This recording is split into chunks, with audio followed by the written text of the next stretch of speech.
저희 첫 번째 진단은 전화로 시작해 보겠습니다. 시청자님 만나볼게요. 여보세요? 여보세요? 네, 반갑습니다. 예, 안녕하세요. 예, 오늘 어떤 종목 봐드릴까요? 헤비캠이요. 세비캠, 폐배터리 관련된 종목으로 한참 강했었는데 얼마에 사셨어요? 한참 올라갈 때 모가지 샀어요. 14만 원. 아, 그러면은 비중은 어떻게 되세요? 그것도 50% 담아놨어요. 아, 많이 실으셨네요. 예. 그러면 어떤 점이 가장 궁금하세요? 제가 높은 가격에 사가지고 계속 기다리고 있는데 던질까 망설이다가 그냥 기다리고 있거든요. 예. 근데 이게 한 가격까지 갈 수 있는지 시간이 얼마나 걸린지 궁금해가지고요. 두고 가도 되는 건지요. 네. 그래서 원금 회복이 과연 될 것인가? 아니면 손절도 어느 정도 염두에 두고 계신 건가요? 예, 제가 판단을 못하니까 예, 손절을 해야 된다면 손절을 하게요. 아, 알겠습니다. 저희가 어떤 방법이 가장 나은지 이런 부분들 짚어보겠습니다. 끊지 마세요.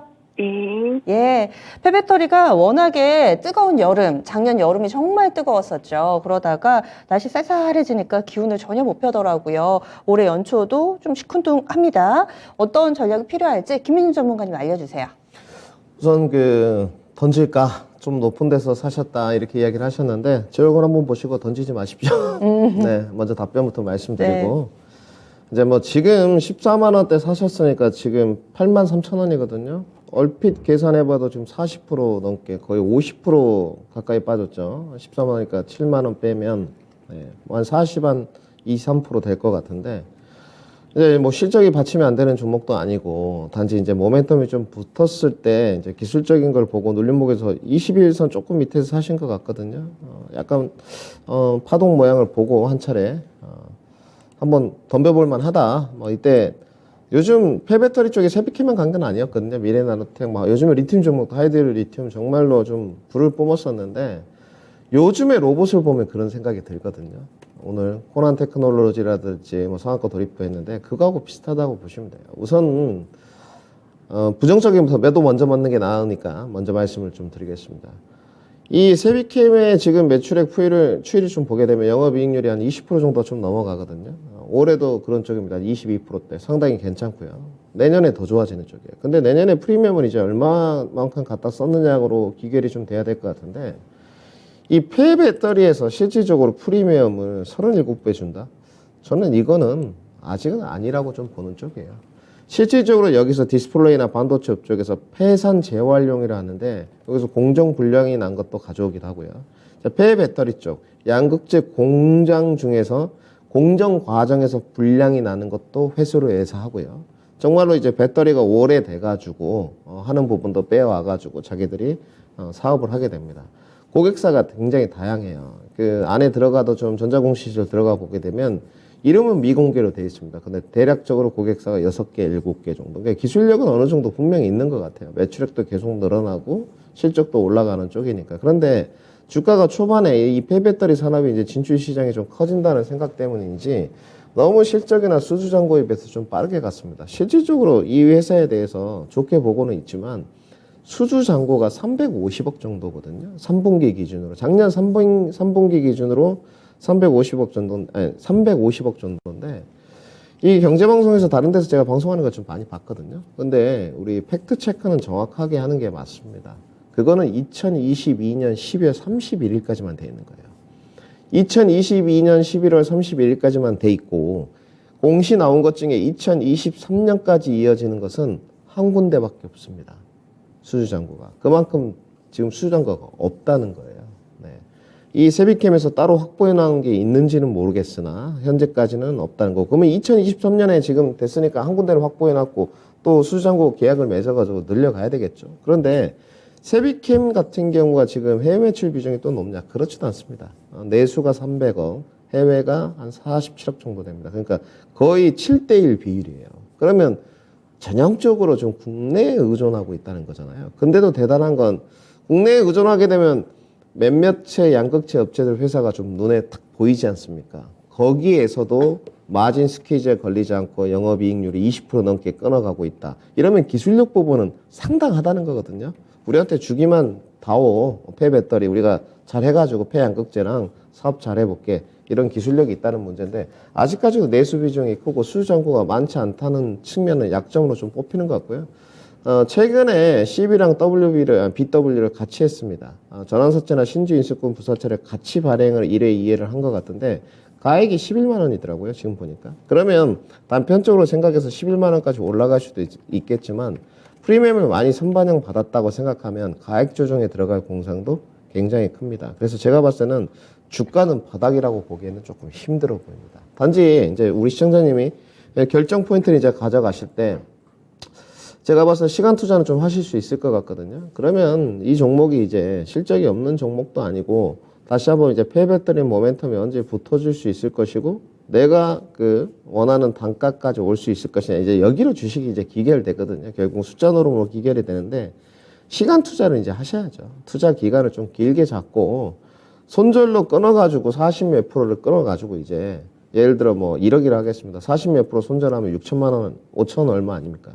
5천 얼마 가지고 다시 내가 주식시장에 빠르게 진입을 해가지고 1억을 만든다.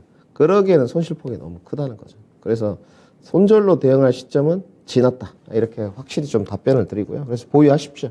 보유해가지고 굳이 뭐 더 주가가 내려간다고 해서 오늘도 제가 그런 말씀을 오전에 회원분들한테 드렸는데 주식은 아직 현금이 아니에요. 유가증권입니다. 팔아야 현금이 되고 또 팔아야 또 돈이 됩니다. 그렇기 때문에 지금 보유하시되 단지 이제 세비킴에 좀 달려있는 게 제가 봐서 전환세 발행한 게 아무래도 공장 캐파 증설을 하기 위해서 했을 것 같거든요. 요즘 잘 나가니까. 그러면 매출액이 계속적으로 늘어나는 추이가 2024년에 이어서 내후년 2025년까지도 조금 이어질 수 있는지가 가장 관전 포인트인 것 같아요. 왜냐하면 제가 궁금한 게 있습니다. 이 폐배터리 중에. 나중에 2025년에 전고체 시장이 개화기에 들어왔을 때, 시작점에 들어왔을 때 그 전고체 배터리도 과연 이 세비켓 같은 업체에서 활용할 수 있을 것이냐. 이런 의구심이 좀 남아있거든요. 그러면 또 다른 캐시카우를 확보하는 측면이 되기 때문에 지금은 이제 투자 기간을 길게 잡으시고요.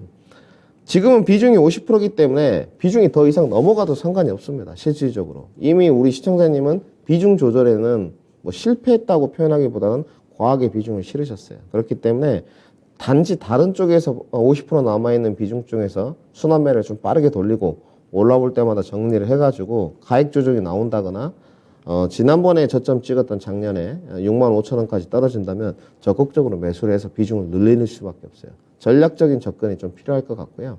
왜냐하면 50% 비중을 계속적으로 유지하고 13만 원대 단가를 놔두게 되면 시간이 한참 걸릴 것 같아요. 다시 한번. 지금 이 2차 전지의 약간 외곽 지역인 폐배터리도 주도주도 반등할 때 틈바구니를 못 차고 들어가거든요. 그만큼 주도주 쪽에서 싼 종목들이 많다는 평이에요. 그래서 보유를 하시되 저는 비중 추가 의견을 좀 드려야 될 것 같습니다. 순전히 전략적인 접근이고요. 혹시나 지금 저가를 갱신해가지고 6만 5천 원까지 좀 내려오게 되면 이 종목에 조금 더 비중 추가를 하셔가지고 결국은 이제 단가 싸움으로 들어갈 것 같아요. 그래서 제가 봤을 때는 10만 원에서 레인지 법이 11만 원까지는 평균 단가를 낮추셔야지만 실수 없이 실패 없이 전략적으로 탈출할 수 있을 것 같습니다. 그러니까 이 종목으로는 수익을 낸다 이렇게 하기보다는 조금 더 내가 공부하는 차원에서 다른 데 비중을 잘 축소해가지고 이쪽으로 조금 더 옮겨가지고 좀 호흡 길게 하고 10만 원에서 11만 원과 같이 반등 목표 잡고 좀 길게 가보자. 투자 기간은 제가 봤을 때 올해는 넘기셔야 되지 않겠나 이렇게 정리해 드리겠습니다.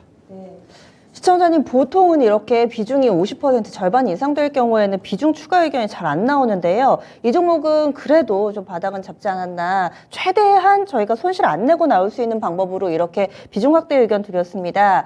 더 궁금하신 사항 없으세요? 말씀하시게 보니까 시간을 길게 잡으라고 그러시는데 네. 시간을 너무 길게 잡기가 힘들어가지고요.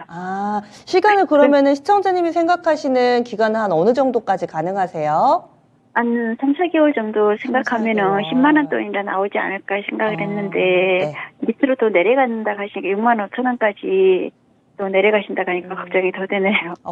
그러면은 3, 4개월을 기준으로 잡고 만약에 대응 전략을 세운다면 좀 달라질까요? 단기 포트 이제 전략으로 만약에 우리 시청자님 니즈에 맞춰서 좀 다시 이제 설정을 해드린다면 전 전환사채 발행을 했기 때문에 제가 봤을 때는 100% 가액 조정을 할 거예요. 그러면 주가는 좀 떨어질 수밖에 없습니다. 단지 반등이 나오는 시기를 잡아보면 실적 시즌인 것 같거든요. 그러면 이제 시청자님 투자할 수 있는 기간 최대 4개월이라고 생각을 해보면 네. 지금 4분기 실적과 1분기 실적까지 보겠다는 거지 않습니까? 5월이니까 5월까지.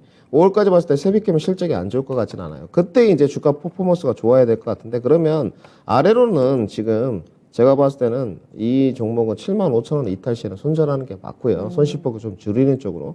그리고 이제 반등 목표가를 좀 설정해 보면 62동 평균선 단숨에 넘어가기는 좀 어려워 보입니다. 그 레인지 범위가 지금 96,000원에 조금 운이 더 좋아가지고 시장 상황이라는 건 알 수 없기 때문에 조금 더 그날 추세가 거래량이 터지면서 밀어준다면 상관이 없을 것 같은데 글쎄요. 유동발행 주식수가 많지는 않은 주식인데 거래량을 보게 되면 올해 5만 주씩 이렇게 터지거든요. 그러니까 지금 유동 주식수가 이제 190만 주니까 이런 주식들은 제가 봤을 때 많이는 필요 없어요. 한 80만 주? 이 정도만 터져줘도 주가는 퍼포먼스가 나올 수 있거든요. 단지 우리 시청자님이 이것도 생각하셔야죠. 보호예수 물량도 이제 생각을 하셔야 됩니다. 6개월짜리니까 2월 달에 출회가 될 거거든요. 그리고 1년짜리도 있기 때문에. 그래서 좀 단기 반등 목표가로 설정을 해준다면 95,000원 정도가 맞을 것 같고요. 손절가는 75,000원으로 제시하겠습니다. 네.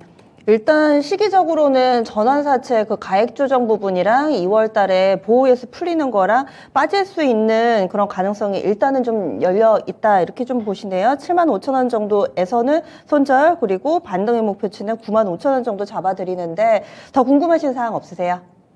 네, 감사합니다. 네. 잘 대응 전략 세워보시기 바랍니다. 저희가 여러 가지 좀 경우의 수를 알려드렸으니까요. 예. 앞으로 궁금하신 사항 있으면 또 연락 주세요. 예, 감사합니다. 네.